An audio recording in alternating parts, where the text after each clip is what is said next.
AP డీజీపీకి TDP అధినేత చంద్రబాబు లేఖ రాశారు. లేఖలో కీలక అంశాలను ప్రస్తావించారు. చిత్తూరు జిల్లా కుప్పంలో టీడీపీ శ్రేణులపై అక్రమంగా కేసులు పెడుతున్నారు అని ఆరోపించారు. మరికొందరు నేతలపై రౌడీ షీట్ ఓపెన్ చేస్తున్నారు అని చంద్రబాబు తన లేఖలో పేర్కొన్నారు. వైసీపీ నేతలతో కొందరు పోలీసులు కుమ్మక్కయ్యారని ఆరోపించారు. తమ పార్టీ కార్యకర్తలపై పోలీసులు అక్రమ కేసులు బనాయిస్తున్నారు అని చంద్రబాబు ఆరోపించారు. శాంతియుతంగా నిరసన తెలుపుతున్న టీడీపీ నేతలపై అక్రమ కేసులు బనాయించి వేధిస్తున్నారు అని లేఖలో పేర్కొన్నారు. ఎన్నికల సమీపిస్తున్న నేపథ్యంలో ఈ కేసులు మరింత అధికమవుతున్నాయని ఆవేదన చెందారు. ఎన్నికల పనులు చేయనివ్వకుండా టీడీపీ నేతలను నియంత్రించేందుకు కుట్రలు జరుగుతున్నాయని చంద్రబాబు ఆగ్రహాన్ని వ్యక్తం చేశారు. టీడీపీ నేతలపై నమోదైన తప్పుడు కేసులతో పాటు రౌడీ షీట్లను తొలగించాలి అని చంద్రబాబు డిమాండ్ చేశారు. కుప్పంలో టీడీపీ శ్రేణులపై అక్రమంగా కేసులు పెట్టడంపై అమానుషము అన్నారు. టీడీపీని విమర్శిస్తే రౌడీ షీట్ ఓపెన్ చేస్తున్నారు అని డీజీపీకి రాసిన లేఖలో పేర్కొన్నారు చంద్రబాబు. వైసీపీతో కొందరు పోలీసులు కుమ్మక్కయ్యారని చంద్రబాబు ఆగ్రహం చెందారు.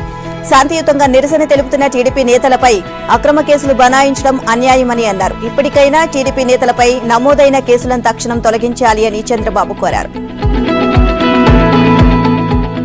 సీఎం జగన్మోహన్ రెడ్డిపై టీడీపీ జాతీయ ప్రధాన కార్యదర్శి లోకేష్ ఘాటు వ్యాఖ్యలు చేశారు. సీఎం జగన్మోహన్ రెడ్డి అనేక పాపాలు చేశారు అని మండిపడ్డారు. జగన్ ఈ మధ్య పచ్చి అబద్దాలు చెబుతున్నారు అని లోకేష్ ఆరోపించారు. జగన్ కు సొంతంగా టీవీ పేపర్ లేదు అని నిజమేనని అన్నారు. ఇక ఈ రెండు ప్రజలు సొమ్ముతో ఏర్పాటు చేసినవేనని వ్యాఖ్యానించారు. 1,00,000 కోట్ల ప్రజాధనంతో ఏర్పాటు చేసిన భారతీ సిమెంట్స్ కూడా ప్రజలదేనని అన్నారు. టీడీపీ జనసేన ప్రభుత్వం వచ్చిన వెంటనే వాటన్నింటినీ జప్తు చేస్తామని లోకేష్ ప్రకటించారు. టీడీపీ జాతీయ ప్రధాన కార్యదర్శి నారా లోకేష్ ఘాటు వ్యాఖ్యలు చేశారు. విశాఖలో వైసీపీ అరాచక పాలన సాగుతుంది అని ధ్వజమెత్తారు. విశాఖను గంజాయి క్యాపిటల్ గా మార్చారు అని నారా లోకేష్ విమర్శించారు. విశాఖ తూర్పు నియోజకవర్గంలో నిర్వహించిన శంకారావం సభలో ఆయన మాట్లాడారు. రాష్ట్రాన్ని వైసీపీ ప్రభుత్వం అప్పులమయం చేసింది అని ధ్వజమెత్తారు. విశాఖను విషాద పట్టణంగా మార్చేసింది అని ఆక్షేపించారు. విశాఖ నగరానికి నెలకొక ఐటీ కంపెనీని తీసుకువచ్చిన ఘనత చంద్రబాబుకే దక్కింది అన్నారు. విశాఖలో ఇప్పుడు రోజుకో భూకంపకోణం, హత్యలు, కిడ్నాప్లు జరుగుతున్నాయని ఆందోళన చెందారు. తెలంగాణ డ్వాక్రా మహిళలకు కాంగ్రెస్ సర్కార్ మరో శుభవార్త చెప్పింది. గత కొన్నేళ్లుగా నిలిపివేసిన డ్వాక్రా మహిళలకు రుణాలను తిరిగి ప్రారంభిస్తామని ఉప ముఖ్యమంత్రి మల్లుభట్టి విక్రమార్క ప్రకటించారు. భద్రాచలంలోని ఐటీడీఏ కార్యాలయంలో జరిగిన పాలక మండలి సమావేశంలో డిప్యూటీ సీఎంతో పాటు మంత్రులు కోమటిరెడ్డి వెంకటరెడ్డి, తుమ్మల నాగేశ్వరరావు పాల్గొన్నారు. భద్రాద్రి కొత్తగూడెం, ఖమ్మం, మహబూబాబాద్, ములుగు జిల్లాల ప్రజాప్రతినిధులు హాజరు కాగా ఐటీడీఏ పరిధిలోని గిరిజన అభివృద్ధి కార్యాచరణపై చర్చించారు. ఈ సందర్భంగా భట్టి విక్రమార్క మాట్లాడుతూ గత 4 ఏళ్లుగా ఐటీడీఏలో పాలక మండలి సమావేశం జరగలేదు అన్నారు. ఇప్పటి నుంచి ప్రతి 3 నెలలకు ఒకసారి సమావేశం నిర్వహిస్తామని చెప్పారు. భద్రాచలం తారామ చంద్రస్వామి ఆలయం సాక్షిగా డ్వాక్రా మహిళలకు తీపి కబురు చెబుతున్నామని భట్టి ప్రకటించారు. ఇప్పటికే మహిళలకు పెద్దపీట వేశామని అన్నారు. వారికి ఉచిత బస్సు ప్రయాణ సౌకర్యం కల్పించామని చెప్పారు. త్వరలో డ్వాక్రా మహిళలందరికీ వడ్డీ లేని రుణాలు అందిస్తామని అన్నారు. చాలా కాలం నుంచి నెల జీతాలు రాక ఇబ్బందులు పడుతున్నామని, ఆశా వర్కర్ల సమస్యలు పరిష్కరిస్తామని హామీ ఇచ్చారు. వారికి జీతాలు అందించేందుకు కృషి చేస్తామని భట్టి విక్రమార్క హామీ ఇచ్చారు. సినీ నటుడు సుమన్ తిరుపతిలో కీలక వ్యాఖ్యలు చేశారు. ఏపీలో టీడీపీ జనసేన గెలుస్తోంది అన్నారు. రాజకీయాల్లో చంద్రబాబు తనకు గురువు అని సినీ నటుడు సుమన్ పేర్కొన్నారు. తిరుపతి తాతయ్య గుంటలోని గంగమ్మ అమ్మవారిని దర్శించుకుని ప్రత్యేక పూజలు చేశారు. అనంతరం ఆయన మీడియాతో మాట్లాడారు. సీట్ల సర్దుబాటు సక్రమంగా జరిగితే టీడీపీ జనసేన గెలుపు ఖాయమని అన్నారు. పరిపాలన బాగా తెలిసిన వ్యక్తి చంద్రబాబు అని ఆయన పేర్కొన్నారు. ఓటర్లు ప్రలోభాలకు గురి కావద్దు అని పిలుపునిచ్చారు. వచ్చే ఎన్నికల్లో ప్రజలు ఆలోచించి ఓటు వేయాలని సలహా ఇచ్చారు. ఇప్పుడే ప్రత్యక్ష ఎన్నికల్లో పోటీ చేసే ఆలోచన లేదు అన్నారు. తమిళ నటుడు విజయ్ పార్టీ పెట్టడానికి స్వాగతిస్తున్నట్లు చెప్పారు. రాజకీయంగా ఆలోచనతో కూడిన అడుగులు వేస్తాను అన్నారు. అయోధ్య రామ ప్రతిష్ఠ చరిత్రాత్మకమని పేర్కొన్నారు. శ్రీరాముని దర్శన భాగ్యం కలగడం పూర్వజన్మ సుకృతం అని సుమన్ పేర్కొన్నారు. రాప్తాడు సభలో సీఎం జగన్ వ్యాఖ్యలకు టీడీపీ అధినేత చంద్రబాబు కౌంటర్ ఇచ్చారు. జగన్ తో చర్చకు తాను సిద్ధమేనని ప్రకటించారు. తనతో చర్చకు వచ్చే దమ్ముందా అని చంద్రబాబు ప్రశ్నించారు. బూటకపు ప్రసంగాలు కాదు, దమ్ముంటే బహిరంగ చర్చకు రావాలని సవాల్ విసిరారు. అభివృద్ధి పాలన ఎవరిదో, విధ్వంస పాలన ఎవరిదో చర్చిద్దామని చంద్రబాబు పిలుపునిచ్చారు. ఎవరి పాలన స్వర్ణయుగమో, ఎవరి పాలన రాతయుగమో తేల్చేద్దామని అన్నారు. 10 ఇచ్చి 100 దోచిన జగన్ సంక్షేమం గురించి మాట్లాడడం విడ్డూరంగా ఉంది అన్నారు. రాష్ట్రంలో ఎక్కడ చూసినా అభివృద్ధి కాదు, విధ్వంసమే కనిపిస్తోంది అని చంద్రబాబు వ్యాఖ్యానించారు. గత ఎన్నికల్లో ప్రజలు ఇచ్చిన ఒక్క ఛాన్సే జగన్ కు చివరి ఛాన్స్ అయ్యింది అన్నారు. మీ ఫ్యాన్ రెక్కలు విరగొట్టేందుకు జనం కసితో ఉన్నారని హెచ్చరించారు. ఓటమి భయంతోనే జగన్ బదిలీలకు శ్రీకారం చుట్టారని చెప్పారు. 77 మందిని జగన్ మడత పెట్టారని చంద్రబాబు వ్యాఖ్యానించారు. మిగిలిన వైసీపీ ఎమ్మెల్యేలను జనం మడత పెడతారు అని తెలియజేశారు. తెలంగాణ సీఎం రేవంత్ రెడ్డి కీలక ప్రకటన చేశారు. తెలంగాణ అభివృద్ధికి మెగా మాస్టర్ ప్లాన్ తీసుకొస్తున్నట్లు సీఎం రేవంత్ రెడ్డి వెల్లడించారు. విజన్ 2050 దిశగా ముందుకు వెళ్తున్నామని చెప్పారు. హైదరాబాద్ నానక్రామ్ గూడలో Telangana state fire services headquarters భవనాన్ని సీఎం ప్రారంభించారు. ప్రపంచంతో హైదరాబాద్ పోటీ పడుతోంది అన్నారు. భాగ్యనగరం పెట్టుబడులకు అనువైన ప్రాంతమని అన్నారు. ఇక గత 30 ఏళ్లలో రాజకీయాలు ఎలా ఉన్నప్పటికీ హైదరాబాద్ గణనీయమైన అభివృద్ధిని సాధించింది అని చెప్పారు. ఈ మహానగరాన్ని అర్బన్, సెమీ అర్బన్, రూరల్ గా విభజించి ముందుకు తీసుకువెళ్తామని అన్నారు. ఔటర్ రింగ్ రోడ్ సమీపంలోని 25,000 ఎకరాల్లో హెల్త్, స్పోర్ట్స్, కాలుష్య రహిత పరిశ్రమలతో ఒక సిటీని ఏర్పాటు చేయనున్నట్లు రేవంత్ తెలియజేశారు. ప్రజలకు ఉపయోగపడేలా మెట్రో విస్తరణ చేపడతామని అన్నారు. ఫార్మా సిటీలు కాదు, ఫార్మా విలేజ్లు ఏర్పాటు చేస్తామని హామీ ఇచ్చారు. తమ ప్రభుత్వంపై ఎలాంటి అపోహలు చెందవలసిన పని లేదు అన్నారు. తమ ప్రభుత్వానికి స్పష్టమైన విధానం ఉంది అని రేవంత్ తెలియజేశారు. చట్టాన్ని ఉల్లంఘిస్తే ఉపేక్షించేది లేదు అని రేవంత్ హెచ్చరించారు. భక్తుల సేవకు ఇతోధకంగా పాటుపడుతున్న తిరుమల తిరుపతి దేవస్థానం మరో ముందడుగు వేస్తోంది. శ్రీవారి భక్తుల సౌకర్యార్థం మే నెలకు సంబంధించిన ఆర్జిత సేవా టికెట్ల కోటాను ఇవాళ విడుదల చేస్తుంది. ఉదయం 10 గంటలకు టీటీడీ ఆన్లైన్లో టికెట్లను విడుదల చేస్తుంది. సేవా టికెట్ల డిప్ కోసం ఈ నెల 21న ఉదయం 10 గంటల వరకు నమోదు చేసుకోవచ్చు అని టీటీడీ వర్గాలు సలహా ఇచ్చాయి. అదే రోజు లక్కీ డిప్ టికెట్లు పొందిన భక్తులు మధ్యాహ్నం 12 గంటల్లోపు రుసుము చెల్లించి వాటిని ఖరారు చేసుకోవాల్సి ఉంటుంది. ఇక 22వ తేదీ ఉదయం 10 గంటలకు కళ్యాణోత్సవం, ఆర్జిత బ్రహ్మోత్సవం, సహస్ర దీపాలంకరణ సేవా టికెట్లు ఆన్లైన్లో విడుదల చేస్తారు. వర్చువల్ సేవలు, వాటి దర్శన స్లాట్ల మే నెల కోటాను మధ్యాహ్నం 3 గంటలకు విడుదల చేస్తారు. 23న ఉదయం 10 గంటలకు అంగ ప్రదక్షిణ టోకెన్లు కోటా జారీ చేస్తారు. ఆ రోజు ఉదయం 11 గంటలకు శ్రీవాణి ట్రస్ట్ బ్రేక్ దర్శనం ఉంటుంది. గదుల కోటాను కూడా అదే రోజు విడుదల చేస్తారు. అదే రోజు మధ్యాహ్నం 3 గంటలకు వృద్ధులు, దివ్యాంగులకు దర్శన టోకెన్ల కోటా విడుదల చేస్తారు. 24న ఉదయం 10 గంటలకు మే నెల ప్రత్యేక ప్రవేశ దర్శనం 300 టికెట్ల కోటాను విడుదల చేస్తారు. మధ్యాహ్నం 3 గంటలకు తిరుమల తిరుపతిలో వసతి గదుల బుకింగ్ టికెట్లను విడుదల చేస్తారు. మే నెలకు సంబంధించి ఈ నెల 27న ఉదయం 11 గంటలకు తిరుమల తిరుపతికి చెందిన శ్రీవారి సేవా కోట, మధ్యాహ్నం 12 గంటలకు నవనీత సేవా కోట, మధ్యాహ్నం 2 గంటలకు పరకామణి సేవా కోట విడుదల చేస్తారు. తమ వెబ్సైట్లో సేవా టికెట్లు బుక్ చేసుకోవాలని తిరుమల తిరుపతి దేవస్థానం సలహా ఇచ్చింది. నంద్యాలలో ఫస్ట్ ఓట్ ఫర్ సిబిఎన్ కార్యక్రమాన్ని నిర్వహించారు. నందికొట్కూరు లక్ష్మీ ఫంక్షన్ హాల్లో ఈ కార్యక్రమాన్ని చేపట్టారు. Nandyal parliament TDP in-charge Mandra Sivananda Reddy, Gouru Venkata Reddy ఆధ్వర్యంలో మొదటిసారి ఓటు హక్కు వినియోగించుకోనున్న యువకులకు ఓటు హక్కుపై అవగాహన కల్పించారు. ఈ కార్యక్రమానికి ముఖ్య అతిథిగా భూమా విఖ్యాతరెడ్డి హాజరయ్యారు. టీడీపీ హయాంలో విదేశీ విద్యను అభ్యసించాలి అనుకునే పేద విద్యార్థుల కోసం చంద్రబాబు ఎంతో ప్రోత్సాహాన్ని అందించారు అని చెప్పారు. వైసీపీ ప్రభుత్వం వచ్చాక విదేశీ విద్యను పేద విద్యార్థులకు అందనంత దూరమైంది అన్నారు. అధికారంలోకి వచ్చిన వెంటనే జాబ్ క్యాలెండర్ ఇస్తామని జగన్ చేసిన హామీ నెరవేరలేదు అన్నారు. పేద విద్యార్థుల కోసం చంద్రబాబు ఎన్నో సంక్షేమ పథకాలు ప్రవేశపెడితే వాటిని రద్దు చేసిన ఘనత జగన్ ప్రభుత్వానికి దక్కింది అన్నారు. వైసీపీ సర్కార్ యువత జీవితాలతో ఆటలు ఆడుకుంటుంది అని అన్నారు. ఉద్యోగాల నోటిఫికేషన్ ఇస్తామని చెప్పి యువతను భవిష్యత్తును నాశనం చేశారు అని ధ్వజమెత్తారు. పేరుతో నాటకం నడిపాడు ఓ పోలీస్ సబ్ ఇన్స్పెక్టర్. మరో యువతతో ఎంగేజ్మెంట్ కు సిద్ధమై అడ్డంగా దొరికిపోయాడు. గిరిజన యువతిని మోసం చేసి కటకటాల పాలయ్యాడు ఎస్ఐ అరుణ్. స్టేషన్ కు ఫిర్యాదు చేసేందుకు వచ్చిన యువతిని పెళ్లి చేసుకుంటాను అని నమ్మించాడు ఎస్ఐ. ఆమెపై పలుమార్లు అత్యాచారానికి పాల్పడ్డాడు. ఘరానా మోసానికి పాల్పడి మరో యువతితో ఎంగేజ్మెంట్ కు సిద్ధమైన ఎస్ఐని సైదాబాద్ పోలీసులు అరెస్ట్ చేశారు. నాగర్ కర్నూలు జిల్లాకు చెందిన ఓ గిరిజన యువతి నగరంలో జూనియర్ ఆర్టిస్ట్ గా పనిచేస్తుంది. సైదాబాద్ పిఎస్ పరిధిలోని తన అత్త వాళ్ల వద్ద ఉంటోంది. గతేడాది జనవరిలో అత్త మామల మధ్య జరిగిన గొడవ కారణంగా ఫిర్యాదు చేసేందుకు సైదాబాద్ పిఎస్ కు వెళ్లింది. ఆ సమయంలో ట్రైనీ ఎస్ఐగా ఉన్న నిజామాబాద్ కు చెందిన పబ్బా అరుణ్ క్రమంగా ఆ యువతితో పరిచయం పెంచుకున్నాడు. యువతి ఫోన్ నెంబర్ తీసుకుని తరచూ ఫోన్లో, వాట్సాప్లో టచ్లో ఉండేవాడు. ప్రేమిస్తున్నాను అని నటించాడు. పెళ్లి చేసుకుంటాను అని అభయం ఇచ్చాడు. యువతిపై చనువు పెంచుకుని పలుమార్లు అత్యాచారం చేశాడు. 6 నెలల కిందట ఆశ్చర్యకరమైన అంశాలు తెలియడంతో యువతి నిలదీసింది. అరుణ్ ఫోన్లో మరో అమ్మాయితో నిశ్చితార్థం అయిన ఫోటోలను చూసి నిలదీసింది. ఆ నిశ్చితార్థాన్ని రద్దు చేసుకుంటాను అని అరుణ్ నమ్మించాడు. నెలలు గడుస్తున్న అరుణ్ పెళ్లి ప్రస్తావన వాయిదా వేస్తుండటంతో యువతికి అనుమానం వచ్చింది. అరుణ్ నిశ్చితార్థం చేసుకున్న అమ్మాయి సోదరుడికి ఫోన్ చేసి తమ సంబంధం గురించి తెలియజేసింది. తరువాత యువతికి అరుణ్ ఫోన్ చేసి పెళ్లి చేసుకోను అని చెప్పడంతో బాధితురాలు సైదాబాద్ పోలీసులను ఆశ్రయించింది. కేసు నమోదు చేసిన పోలీసులు ఎస్ఐ అరుణ్ ను అదుపులోకి తీసుకున్నారు. సిద్దిపేట కమిషనరేట్ విఆర్ లో పనిచేస్తున్న ఎస్ఐ అరుణ్ ను ప్రస్తుతం విచారిస్తున్నారు.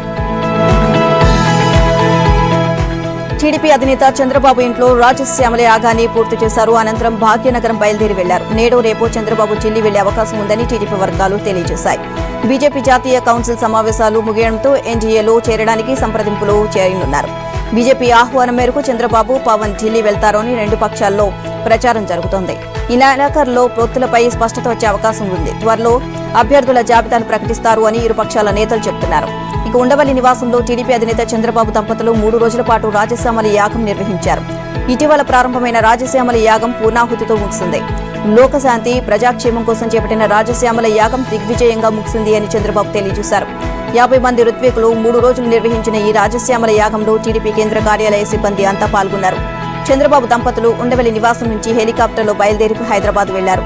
నేటి నుంచి అభ్యర్థుల ఎంపికకు చంద్రబాబు కసరత్తు చేయనున్నారు. ఇప్పటికే దాదాపుగా 110 నియోజకవర్గాల్లో అభ్యర్థుల ఎంపికపై స్పష్టత రావడంతో అనేక మందిని హైదరాబాద్, ఉండవల్లికి పిలిపించి చర్చించారు. జనసేన, టీడీపీ మధ్య సీట్ల సర్దుబాటుపై ఇప్పటికే క్లారిటీ వచ్చింది. తొలుత ఈ నెల 14వ తేదీన జాబితాను ప్రకటిస్తారని భావించినప్పటికీ బీజేపీ పొత్తుపై స్పష్టత రాకపోవడంతో అది వాయిదా పడింది. ఈ నెల 28న 3 పార్టీల పొత్తు ప్రకటన, జాబితా విడుదల ఉంటుంది అని ప్రచారం జరుగుతోంది. బీజేపీ కీలక నిర్ణయం తీసుకుంది. లోక్సభ ఎన్నికల దృష్ట్యా బీజేపీ అధ్యక్షుడు జేపీ నడ్డా పదవీ కాలాన్ని పొడిగించింది. ఏడాది జూన్ 30 వరకు ఆయనే పార్టీకి సారథ్యం వహించనున్నారు. ఆయన కొనసాగించాలని బీజేపీ జాతీయ కార్యవర్గ సమావేశాల్లో పార్టీ పెద్దలు నిర్ణయించారు. నడ్డా పదవీ కాలాన్ని పొడిగించేందుకు వీలుగా ఈ సమావేశాల్లోనే పార్టీ రాజ్యాంగానికి సవరణ చేశారు. అత్యవసర పరిస్థితుల్లో అధ్యక్షుడి పదవీ కాలాన్ని పెంచే అధికారాన్ని పార్టీ పార్లమెంటరీ బోర్డుకు కల్పించారు. నడ్డా పదవీ కాలం పొడిగింపును ఆ పార్టీ నేత సుబ్రహ్మణ్య స్వామి తీవ్రంగా వ్యతిరేకించారు. సంస్థాగత ఎన్నికలు నిర్వహించకుండా నడ్డా పదవీకాలం పొడిగించడం పార్టీ నియమావళికి విరుద్ధమని అన్నారు. ఇప్పటికే ఈ అంశం ఈసీ ముందు ఉంది అన్నారు. ఇక ఢిల్లీ హైకోర్టులో దావా కూడా వేస్తాను అని స్పష్టం చేశారు.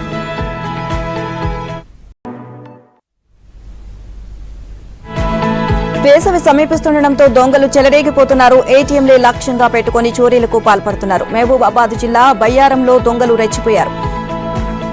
ఎస్బీఐ ఏటీఎంలో చోరీకి పాల్పడ్డారు. అర్ధరాత్రి కారులో వచ్చిన దుండగులు గ్యాస్ కట్టర్తో ఏటీఎం మిషన్ను ధ్వంసం చేశారు. భారీ మొత్తంలో నగదును చోరీ చేశారు. స్థానికుల సమాచారంతో పోలీసులు క్లూస్ టీంతో ఘటనా స్థలానికి చేరుకుని చోరీపై ఆరా తీశారు. అడిషనల్ ఎస్పీ సీసీటీవీ ఫుటేజ్ ను పరిశీలించారు. ఏటీఎంలో 29 లక్షల రూపాయలు స్వాహా అయినట్లు సమాచారం. దొంగలు ఏటీఎంను ధ్వంసం చేసి 25 లక్షల నుంచి 30 లక్షల రూపాయలను చోరీ చేశారని అడిషనల్ ఎస్పీ చెన్నయ్య వివరించారు. దొంగలంతా ప్రొఫెషనల్ గ్యాంగ్ కు చెందినవారు అని ఆయన వివరించారు. త్వరలోనే వారిని పట్టుకుని చోరీ సొమ్మును రికవరీ చేస్తాము అని తెలియజేశారు.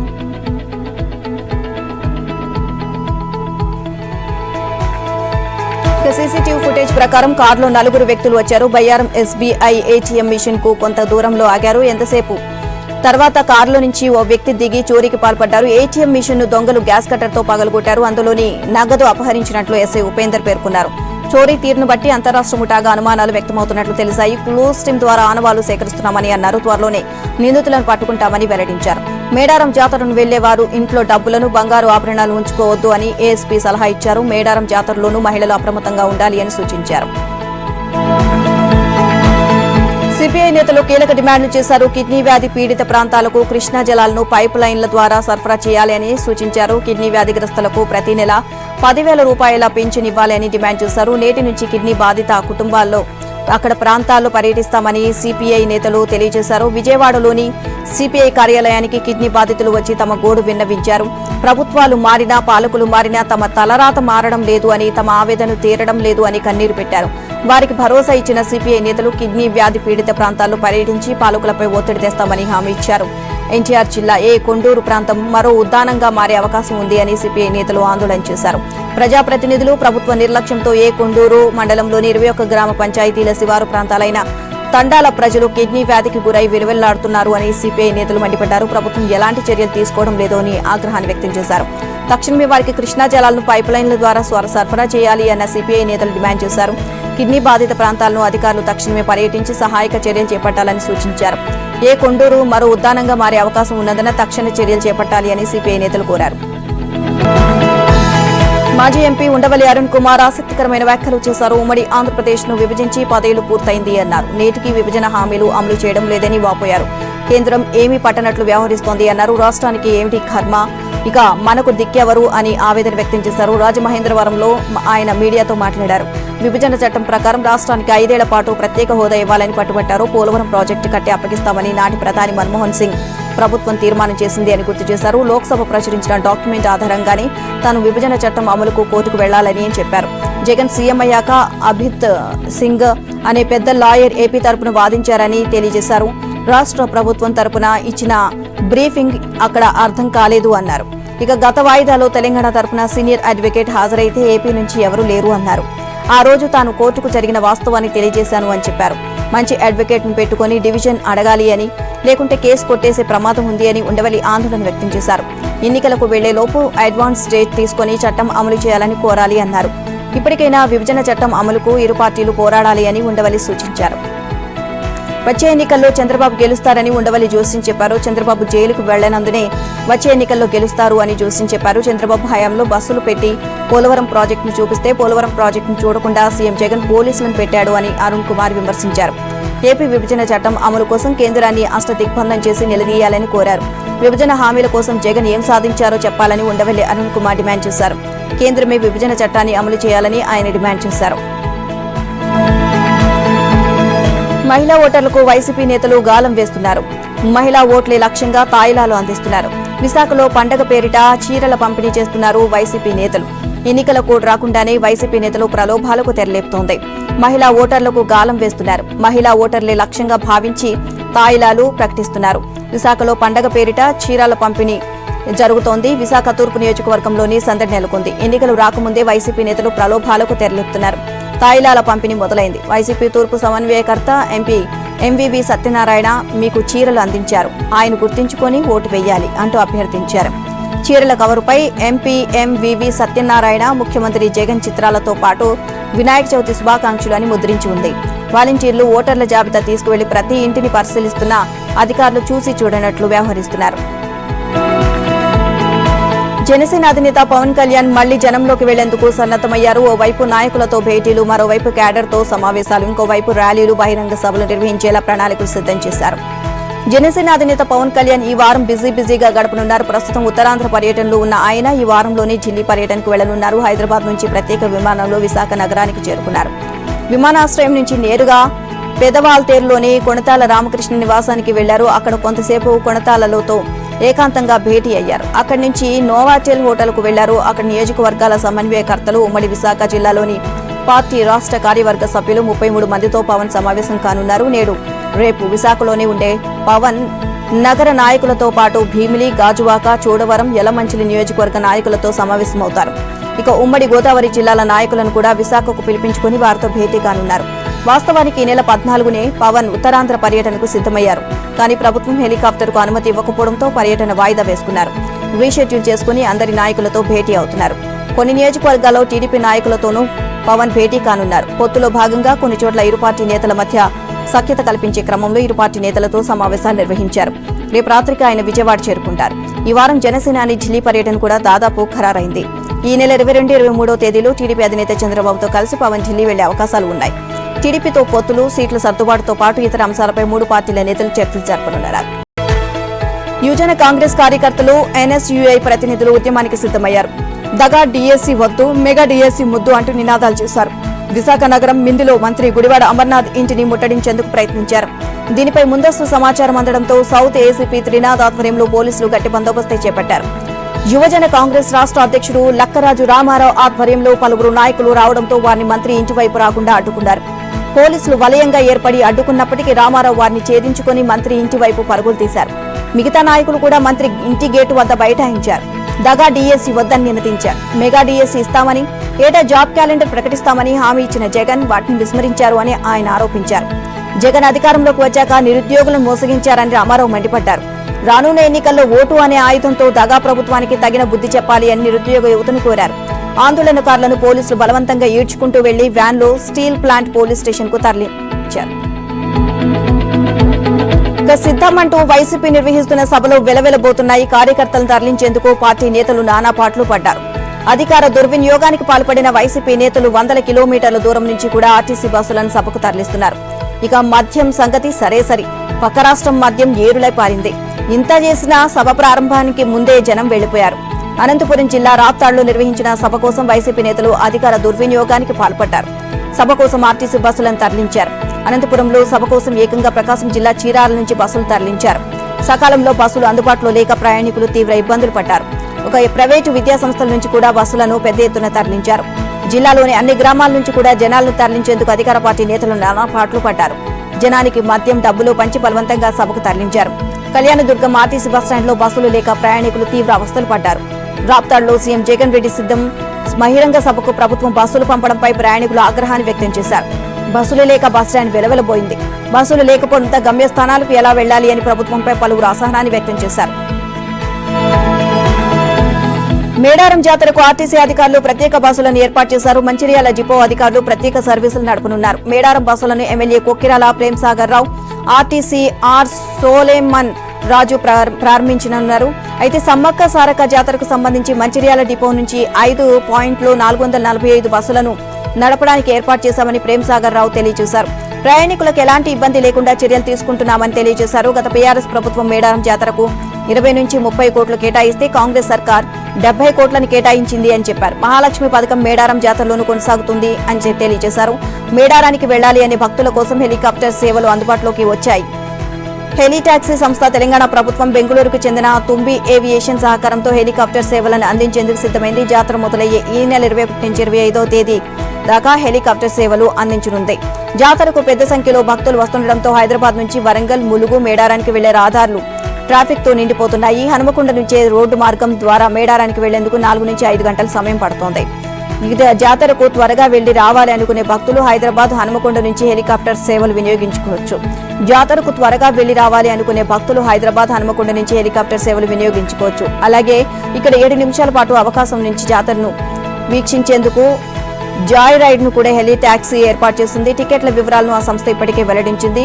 నుమకొండ, మేడారం, హన్మకొండ షటిల్ సర్వీస్లో ఒక్కొక్కరికి 28,999 టికెట్ ధరను నిర్ణయించారు. జోడో న్యాయ యాత్ర యూపీలో కొనసాగుతుంది. ప్రయాగ్ రాజ్ నుంచి యాత్రను ప్రారంభించిన రాహుల్ గాంధీ మోదీ ప్రభుత్వంపై విమర్శలు గుప్పించారు. దేశంలో యువతకు భవిష్యత్తు లేదని ఆవేదన వ్యక్తం చేశారు. దేశంలో పెద్ద కంపెనీల నిర్వహణలు దళితులు, ఓబీసీలు, గిరిజనులు లేరు అని గుర్తు చేశారు. యూపీలో ప్రశ్న పత్రాలు లీక్ అవుతున్నా బీజేపీ ప్రభుత్వం మౌనంగా ఉండడం వెనుక గల